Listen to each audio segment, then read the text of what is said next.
Representative Allemand, Hughes. Representative Angelos. Here. Representative Haroldson, Here. Representative Pendergraft, Here. Representative Sherwood, Here. Representative Smith, Here. Chairman Bear. Here. Mr. Chairman, you have a quorum. Thank you. We'll go ahead and get started with Senate File 84. If Representative Banks, Vice Chairman Banks could please come forward and give us a brief rundown on the file, on the bill, the Senate file. And we're going to be most concerned about the appropriation.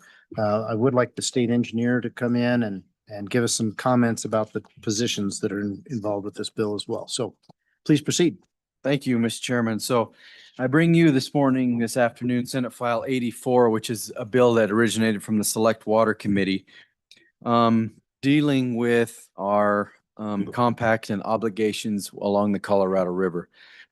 So what this bill does is creates a voluntary water conservation program for water users in Wyoming's portion of the Colorado River Basin. It allows water right holders to temporarily reduce consumptive use without risking abandonment or loss of priority. It gives Wyoming a state-led solution to manage drought and reduce interstate compact risk. And so what this will do is it'll create the program. Participation is voluntary and requires the approval of the state engineer. Projects must show a real reduction in historic consumptive use or directly support compact obligations.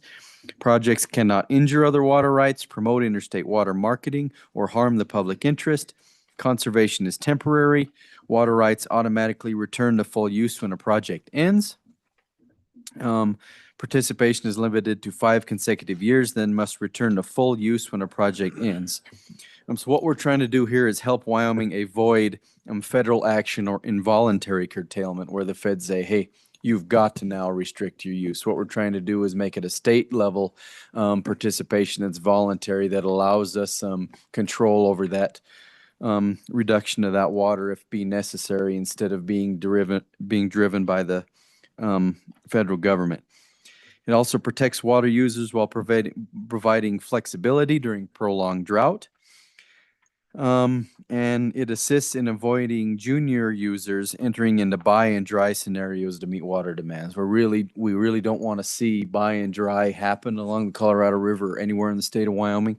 So what this does is kind of also attempt to mitigate those risks as well. So that's kind of a high overview of what we came up with in the Select Water Committee of this program and how we can deal with Wyoming's portion along the Colorado River. Any questions for the bringer? Seeing none, we'll go ahead and ask the state engineer to come forward, please.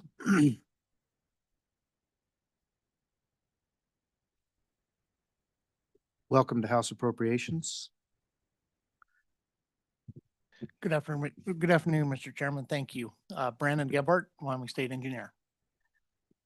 Welcome. And is your microphone on? Do you got a green light around the base of it? I do, but I'll talk closer to it. Yeah, get right in there if you would, please.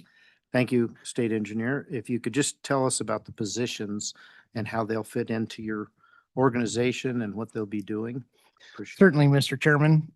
As this body knows, within our budget, we had requested 2 additional positions. Those positions are separate from what we're asking for in this bill. The 2 positions in the budget are to help with just some of the ongoing and some of the developing things that are occurring in Division 4, which is the southwest and western part of our state.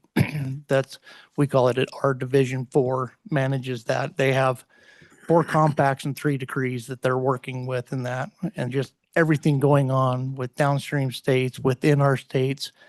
We're working on $15 million of projects right now, installing diversion and measurement devices, just a lot of work going on. So that's the budget side of it.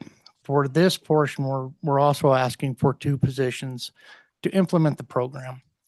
That will start with standing up the program itself, but then 1 position we would envision being housed here in Cheyenne, and the other position in Division 4 for this program.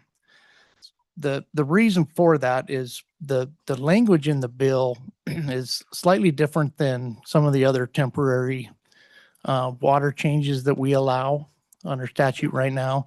This is much different than that. There are certain notice requirements that we would have to confirm and verify. That takes time. I think one of the largest burdens on the application process is the injury analysis, making sure that a project doesn't injure another water right. Another thing that's a little bit nuanced in this program as proposed is it allows the state engineer to assess potential damages, or not damages, but potential impacts on other people who may not be injured. Their water right may not be injured, but just the nature of these types of projects, they could be impacted by them. And so the legislation allows for the state engineer to condition these applications to help mitigate some of those impacts. And that takes a lot of analysis, a lot of understanding of the very specific location of these projects as well. And then as far as the Division 4 employee, that would help with the applications, but it's also implementing the program once we start tracking where the consumptive use is, how much of it makes it to a reservoir, and ultimately how much makes it downstream. We're looking at 300 miles as the crow flies from one end of our basin to the other. And it's a very complex system. We're dealing with potentially very small projects at different locations throughout the basin. So a lot of just the broad scope of where the projects could occur, as well as the complexity of verifying the consumptive use, tracking that consumptive use, making sure that it's not being picked up, but it's also, by participating in it, is not injuring the other water rights as well. So it's just I believe it's going to be a significant amount of work for these two persons that we're asking for in this bill. Representative Harold. Thank you, Mr. Chairman, and thank you for being here today to kind of give us a rundown on this. So 2 FTEs. Can you talk to me about funding sources, ongoing funding, like overall, give me a 30,000. So we've got the 2 FTEs. What is the funding levels for those two? And then what is our ongoing amounts that we're looking at for this? And I saw there's a $50 fee for these applications. How many applications are we thinking we're going to get? Like, just can you give me a little bit more, maybe some meat on these bones as we're looking at that fiscal side of this? Yep. Engineer Gebhardt. Yeah, Mr. Chairman. And I think to start off with the number of applications, I think we would rely on some of the experience we've had with the System Conservation Pilot Program. And I believe we had 25 applications per year on that. That was, I think, a much simpler analysis for that program. What we're contemplating in this would be much more for the injury analysis and some of the things I explained previously. But I hope that we will probably, or I think we will probably start off with maybe a smaller number, but I do believe, from what I'm understanding, that I think more and more applications will come as this program develops. But as far as an estimate, again, just using the SCPP, I think 25 is maybe a reasonable place to start thinking about the number of applications. Follow up. Thank you, Mr. Chairman. Yes. So thank you for that. Overall, talk about that funding then. So we've got the 2 FTEs. What do they come in at number wise? And maybe I missed it in here as I was looking at it. We don't have an actual fiscal note at the end of this bill. And so we're just trying to get an idea of what are we looking at? Is this general funds money? Is this coming out of water 1, 2, 3? Is this kind of just give us an idea of those positions? What's going to be a reoccurring year after year? What are we baking into the budget with this? Representative, we have that actually online. It's not attached here for your convenience, but it's $510,000 for the biennium, and that is coming out of general fund, and that splits out to $255,000 per year. I am curious about the support services and the central data services. It looks like those are annual costs, so no one-time fees in there. But just curious about that, but not for you to have to explain. I doubt you're familiar with that either, are you? Okay, not a problem. So with that, further questions for the engineer or the bringer of the bill? All right, do we have anyone else in the room that would like to opine on this? Please come forward. Thank you, Mr. Chairman. Yes, thank you. We appreciate you being here and answering those questions. And Ms. Childress, do we have anyone online for this bill? Okay. Welcome, gentlemen. Appreciate your attendance. Good Please- evening, yeah, Mr. Chairman. Please introduce yourself to the Um, committee and the public, and then tell us your thoughts on Senate File 84. Mr. Chairman, members of the committee, I'm Travis Detai with the Wyoming Mining Association, and I don't often get a chance to sit before appropriations. So if Mr. Chairman, if you would just, Mr. Deta, it's not as scary as they say. I can see it on your faces. Mr. Chairman, so if you would just indulge me just a little bit, this is the water issue is of particular importance to the mining industry and in particular our trona industry. And if I could just, since I don't get to talk to you that much, give you a little bit of information on our trona industry, and I will be brief, Mr. Chairman. So your trona industry in the state of Wyoming is centered in Sweetwater County. Our 4 operations are there. We mine a deposit that's unique anywhere in the world. We mine about 16 million tons of trona annually.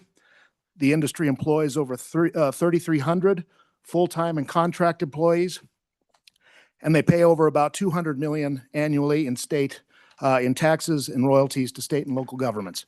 Tremendous economic driver for not only Wyoming, but for Sweetwater County. Soda ash from our trona, which is basically trona and water. It is used in a myriad of products from baking soda to glass to chemical manufacturing, and it is our state's top international export.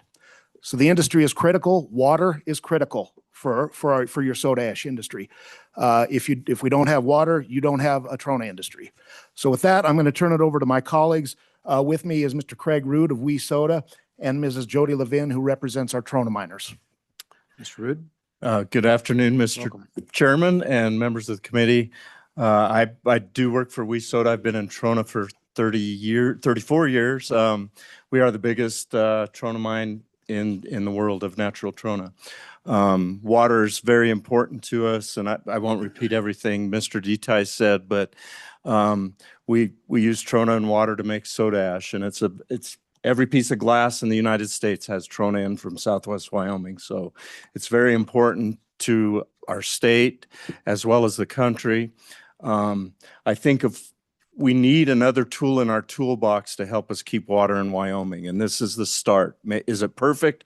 Maybe not. But as far as the appropriation goes, I'm concerned if we implement the program without adding the head count, that it puts further stress on the state engineer's office, who has a lot in front of them with this compact expiring.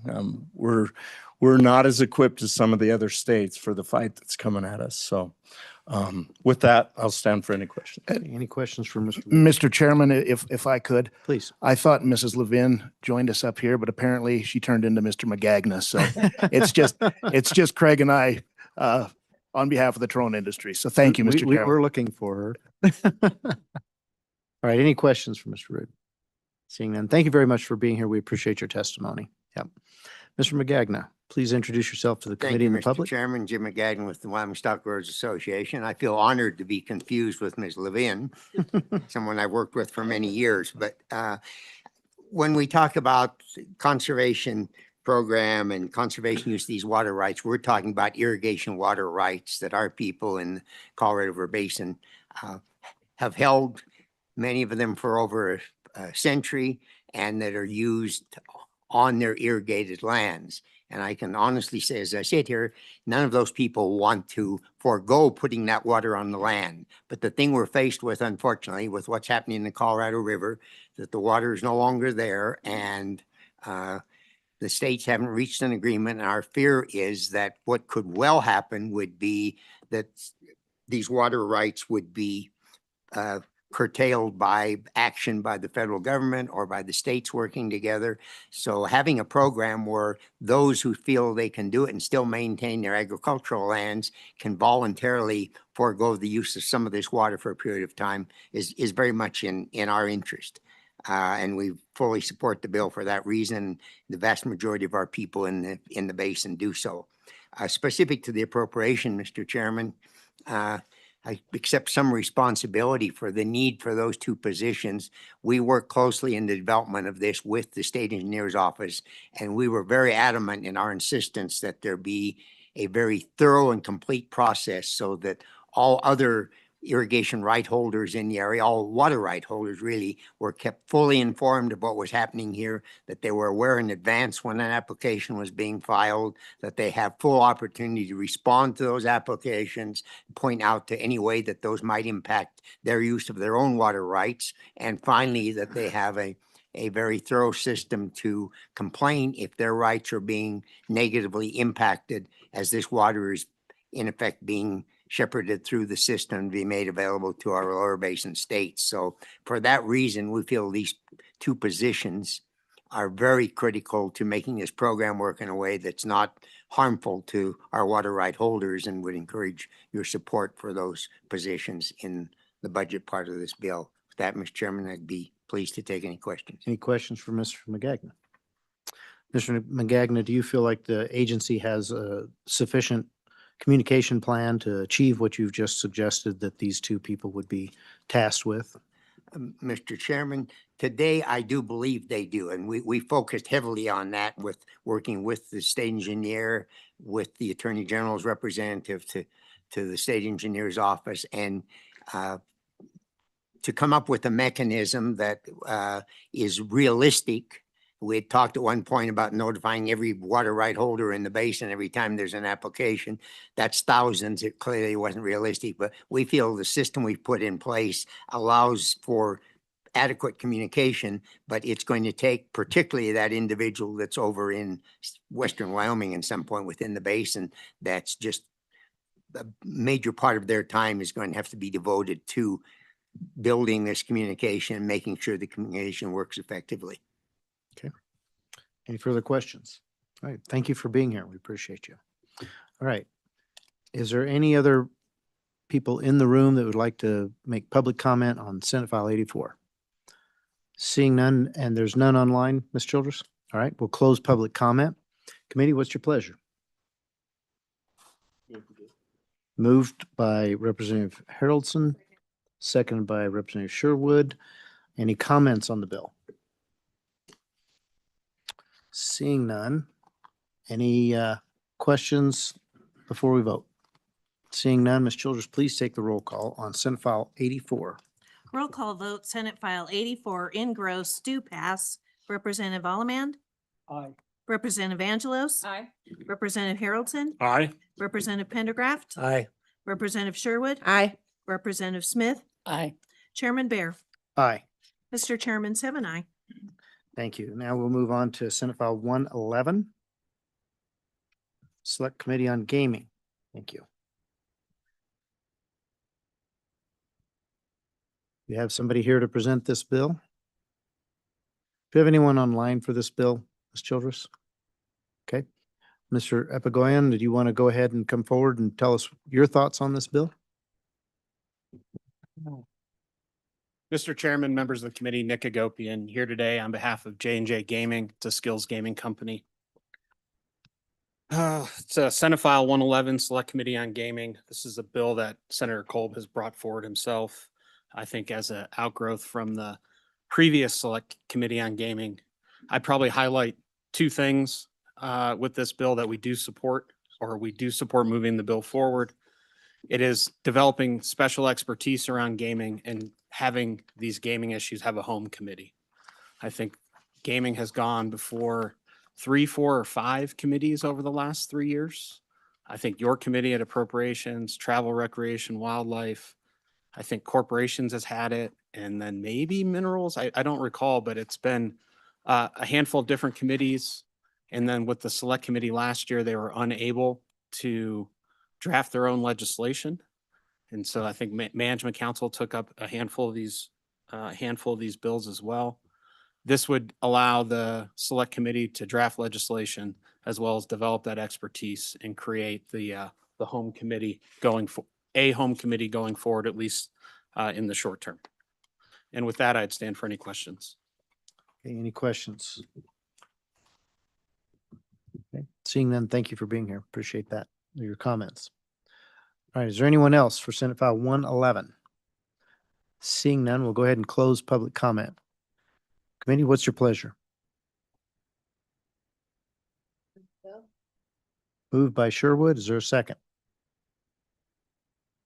Seconded by Harrelson. Discussion. I'll take a stab at this. I think this is growing government. I was pretty adamantly opposed to the select committee in management council.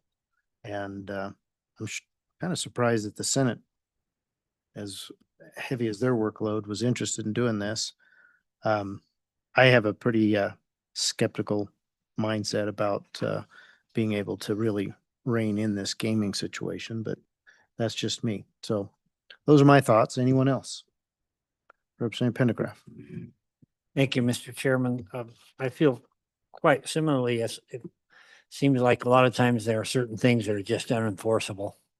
If you get too much restriction on it, it's just going to happen outside the law. The other issue which has been brought up before is I really don't want to see the state become dependent upon income from this industry. And I think that concludes mine. Any further comments? Representative Harrelson. Thank you, Mr. Chairman. Having sat on TRW through the gaming conversations, I think one of the concerns that I have, and I'm not saying maybe this is the right answer, but we do need to find a place where they can land. Be that, and maybe it needs to be another committee, that's fine, I think, but either way, maybe it's management council that needs to make that decision. I can speak with that hat on. I'd be okay with this not being the answer, but then we better come up with an answer, because not doing anything isn't also it's not disappearing. The reality is we have a runaway train that needs to be addressed. And if we don't do something to address it, we're going to find ourselves into a pretty ugly place. And so is a select committee the answer? I don't know, but we better find a home committee, and then we better grow some roots there and maybe chain some people down in there to say, you will do gaming until you know gaming inside, outside, and upside down, and can have the opportunity to have a conversation about gaming. Because I've sat there and watched it bounce in the 6 years I've been in the legislature from committee to committee to committee. And that's not fair to the industry, and it's not fair to the legislature. And at the end of the day, I think it's the reason why we haven't gotten a hold of it is because no one ever took the time to get a hold of it. So, again, I'm not saying that the select committee is the answer, but we better come up with something. We better come up with something quick. So. Okay, further comments? Representative Sherwood. Thank you, Mr. Chairman. I would say a very gracious ditto to that, sitting on appropriations when this was a interim topic. It is a big lift and it's a lot to understand. And if we are going to address the Pandora's box that we have opened, it's going to need a really focused group of people. Thank you. Okay. All right. No further questions. We have move the bill by Rep. Sherwood, seconded by Harrelson. Finished our conversation. Let's go ahead and take the roll call. Roll call vote, Senate File 111 in gross, do pass. Representative Allemand? Aye. Representative Angelos? Aye. Representative Harrelson? Aye. Representative Pendergraft? No. Representative Sherwood? Aye. Representative Smith? No. Chairman Bear? No. Mr. Chairman, 4 aye, 3 no. All right. With that, we will go on to the next bill. Senate File 123, Wyoming Energy Dominance Fund. Do we have anyone here to present this bill? And is there anyone online, Ms. Childers? No. Okay. So anyone here would like to comment? Please come forward. Welcome to House Appropriations Committee. Please introduce yourself Thank you, Mr. Chairman. Members of the committee, Pete Obermueller, Petroleum Association of Wyoming. Mr. Chairman, I like being able to look directly at you all instead of getting that crick in my neck. This is amazing. Nice to see you all down here. Thanks for taking up this bill and moving it expeditiously. Surprised you to note that we are fully in support of this bill. As you know from the bill, there's no direct appropriation. It is an interruption, as you know from dealing with the budget and with Representative Sherwood's amendment, et cetera, of the 1% severance. From our perspective, interrupting the severance tax paid by minerals to invest in projects that that continue the production of Wyoming's minerals has the best ROI of any projects that we could do. These are, by our tax code, these are the projects that produce the most revenue for Wyoming. No matter what we invest in it, it returns 2x, 3x, 10x.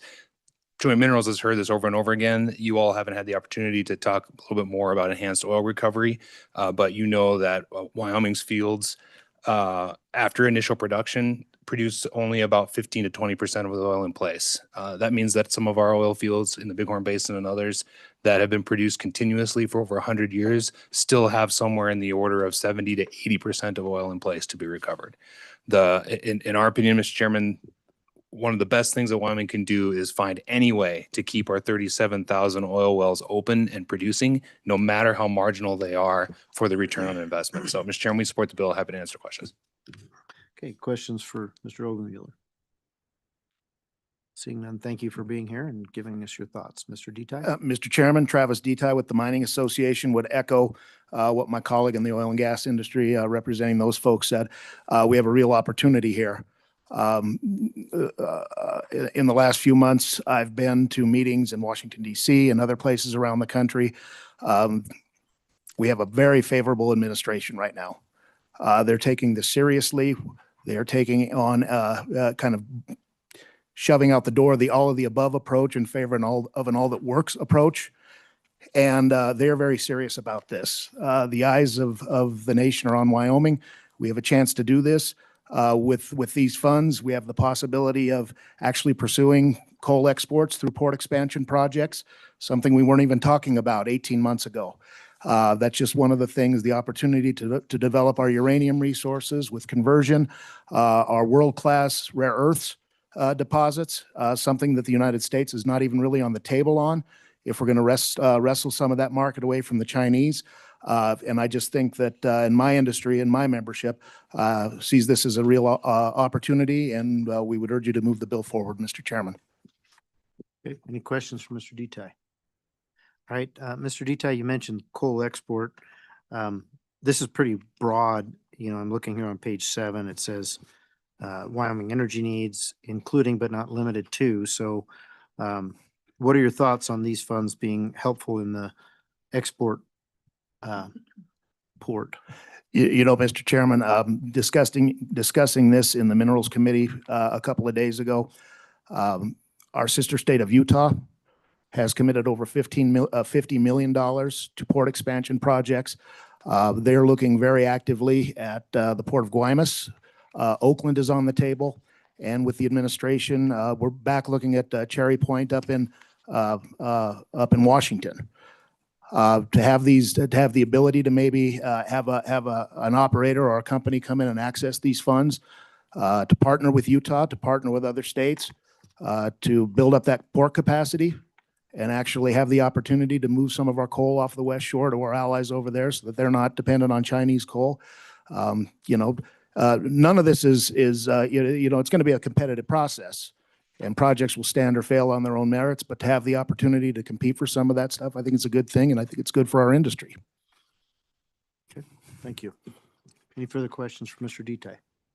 Seeing none, thank you for being here. We appreciate your comments. Is there anyone else that would like to opine on Senate File 123? And Ms. Childress, do we have anyone online? All right, with that, we'll go ahead and close public comment.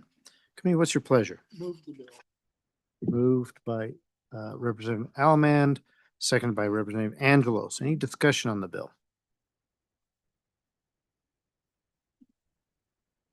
I have something I'd like to comment on. There's a lot of verbiage on pages 9 and 10 that talk about grants and loans. pretty wide open, this particular bill, and the way that it sets it up. I don't see any prohibitions on any types of energy. I thought it was going to prohibit. Where is that? Did you say? Say it again? Yeah, I was looking for that. I was anticipating that. Want to make sure we have that prohibition in here.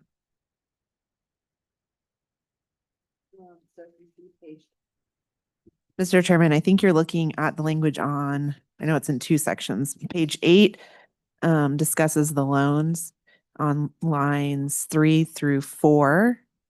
There is that prohibition on wind or solar energy projects.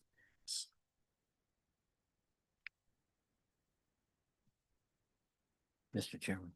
Go ahead, Representative Pendercraft.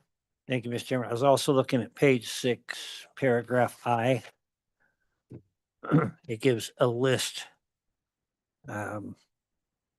including but not limited to coal innovation, coal-fired electricity, natural gas, enhanced oil recovery, pipeline infrastructure, energy exports, uranium conversion, uranium enrichment, fuel fabrication, rare earth and critical mineral processing, manufacturing, base load. There's no wind and solar listed there. I'm sorry. Yeah. So there's no prohibition on nuclear waste storage either. Okay. All right, any other discussion? All right, Ms. Childress, sensing their urgency to vote, please take the roll call on Senate File 123. Roll call vote, Senate File 123 engrossed do pass. Representative Allemand. Aye. Representative Angelos. Aye. Representative Haroldson. Aye. Representative Pendergraft. Aye. Representative Sherwood. Aye. Representative Smith. No. Chairman Bear. No. Mr. Chairman, 5 aye, 2 no. Okay. Thank you very much. I don't think we have any other business, do we, Ms. Childress? All right, so this meeting is adjourned. Thank you. You can go back and eat the rest of your lunch.